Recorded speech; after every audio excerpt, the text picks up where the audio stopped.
समस्त सकल ख्रिस्ती बांधवांना मी पास्टर संतोष प्रभाकर मिस्त्री ख्रिस्तामध्ये सलाम करतो. आज विशेष प्रकारे या व्हिडिओच्या माध्यमातून मी तुमच्याशी एक सुखद संवाद साधण्याचा प्रयत्न करतो आहे.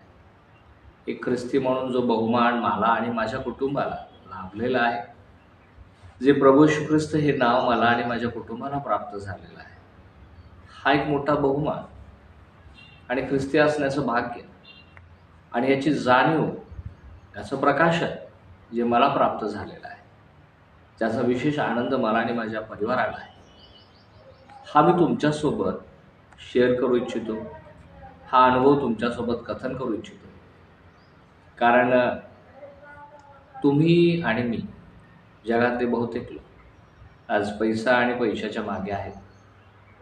आणि मग लोकांना असं वाटत आहे की मी कमवलेली संपत्ती माझ्यासाठी सुख उभं करेल. मी फ्लॅट घेईन किंवा अनेक गोष्टी खरेदी करेन. पण मित्रांनो, मला तुम्हाला सांगू द्या, माझ्या ख्रिस्ती बांधवांनो, मला तुम्हाला कथन करू द्या की पैसा असलं म्हणजे ते आपलं जीवन होतं असं नाही. आणि पैशाने तुम्ही सुखाची साधनं विकत घेऊ शकता, पण त्याच्याने तुम्हाला सुख मिळेल याची खात्री नाही. हां, तुमचं जीवन थोडं सोयीस्कर होऊ शकतं, पण त्यालासुद्धा मर्यादा आहे. पैसा हा एका विशिष्ट मर्यादेपर्यंतच तुम्हाला आनंद देऊ शकतो. जसं एकच विनोद पुन्हा पुन्हा सांगितला तर हसणं कमी होतं किंवा हसू येत नाही, तसं पैशाचा वारंवार उपयोग केल्यानंतर पैशाची सुद्धा मजा निघून जाते.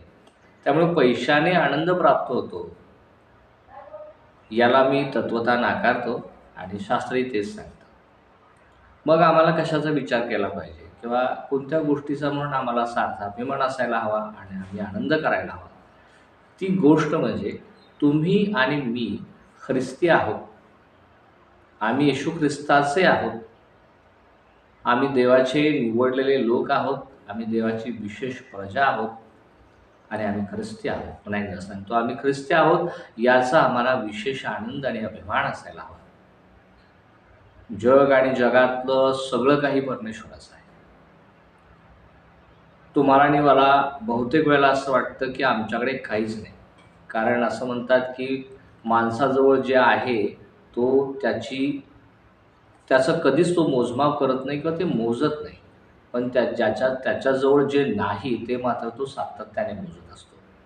आणि बहुतेक वेळा हे मोजमाप आपण आपल्या भौतिक गोष्टींना लावतो. ज्या गोष्टी सर्व काळाच्या आहेत ते म्हणजे आत्म्यापासून मिळणारी शांती आणि आनंद, या गोष्टीकडे आमचं ते लक्ष नसतंच बऱ्याच वेळेला. मला तुम्हाला सांगायचं आहे की जे महान नाव तुमच्या आणि माझ्या जीवनाला वारसा म्हणून लाभलेलं आहे, ते नाव प्रभू येशू ख्रिस्त आहे. ती संपत्ती प्रभू येशू ख्रिस्त आहे. तो महान वारसा देवाचं वचन आहे, जे तुम्हाला आणि मला लाभलेलं आहे. तुम्ही आणि मी ख्रिस्ती म्हणून या पृथ्वीवरचे सगळ्यात भाग्यवान, धनिक आणि वैभवशाली लोक आहोत. हे आम्हाला ठाऊक नसतं असं नाही, पण आमच्या जाणीवेच्या कक्षेमध्ये जेवढ्या गांभीर्याने ते आम्ही घ्यायला पाहिजे ते घेत नाही. बऱ्याच वेळेला ह्या गोष्टी आम्ही ऐकतो आणि सोडून देतो. पण मला ज्या प्रकारे प्रकाशन प्राप्त झालं ते हेच आहे. माझ्या अंतःकरणाला ती विशेष जाणीव आहे की मी ख्रिस्ती आहे आणि हा एक बहुमान मला प्राप्त झालेला आहे. यामुळे याच्यातून मिळणारा आनंद हा पराकोटीचा आनंद आहे. जगातले सगळं सुख एकीकडं आणि ख्रिस्ताचं नाव आम्हाला प्राप्त झाल्याचं सुख एकीकडं. जगातलं सगळी संपत्ती आणि वैभव एकीकडं आणि येशू ख्रिस्ताची संपत्ती, त्याचं वचन आमच्याजवळ असणं, ही संपत्ती एकीकडं. जगातल्या कोणत्याही मौल्यवान गोष्टीसोबत देवाच्या वचनाची, ख्रिस्ताच्या नावाची तुलनाच होऊ शकत नाही. जग आणि जगातलं सगळं काही देवाचं आहे आणि तो देव जर आमच्याजवळ आहे तर आम्हाला उणं पण ते कशाचं आहे? खरं तर आम्ही जगातले सगळ्यात धनिक, श्रीमंत लोक आहोत. एक वाक्य मी परवा वाचलं होतं की जगणं महाग नाही, जगण्याच्या पद्धती महाग आहे. खऱ्या अर्थाने आमच्या जगण्याच्या पद्धतीच थोड्या महाग होत चाललेल्या आहेत. आम्हाला जगण्यासाठी जे लागणार आहे ते खूप कमी आहे, शास्त्री स्पष्ट अर्थाने सांगतात. तुम्ही तत्वता भाकरीने नव्हे तर देवाच्या वचनाने जगा. आणि मग जर देवाचं जिवंत, समृद्ध करणारं, जिवंत करणारं वचनच जर आमच्याकडे आहे, तो वारसा जर आमच्याकडे आहे आणि ते महापराक्रमी, बलशाली, समर्थ नाव प्रभू येशू ख्रिस्त हे जर तुमच्या आणि माझ्याकडे आहे,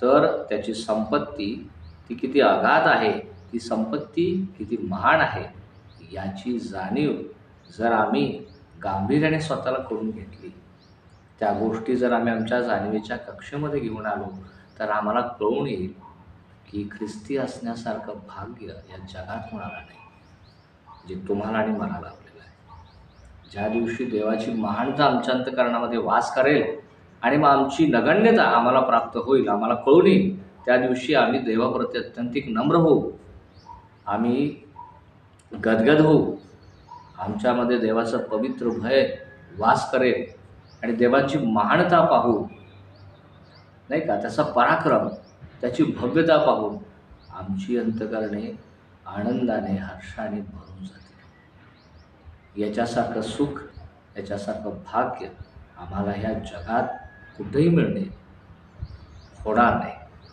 त्यामुळे तुम्ही आणि मी ख्रिस्ती असल्याचा एक उत्तम वारसा आज घेऊन जगत आहोत, याचा आपण सार्थ अभिमान बाळगूया, याचा विशेष आनंद करूया. आम्ही देवाला धन्यवाद देऊया की प्रभू तू आम्हाला निवडलेला आहेस. आज आम्ही ख्रिस्ती आहोत, आम्ही प्रभूचे लोक आहोत, आम्ही देवाचे निवडलेले लोक आहोत. हाच एक बहुमान जर आमच्या जीवनाला लाभलेला आहे, तर तो बहुमान आम्ही आमच्या मुलांना आणि आमच्या पुढच्या वारसाला तो प्रवाहित करावा, तो द्यावा, याच्यासारखा महान उद्देश पण काही नाही. त्यामुळे पुन्हा एकदा सांगतो, अभिमान बाळगा, आनंद करा, उत्सव करा. आम्ही ख्रिस्ती असल्याचा मला तो आहे. मी आणि माझा परिवार एक ख्रिस्ती असण्याचं भाग्य, त्याचं सौभाग्य, त्याचा आनंद आम्हाला लाभलेला आहे, याची आम्हाला जाणीव आहे आणि याचा आम्हाला अभिमान आहे. या माझ्या छोट्याशा संवादाबरोबर मी तुमची तात्पुरती रजा घेतो. पुन्हा आपण एक भेटणार आहोत एक नवीन विषय घेऊन. तोपर्यंत सलाम.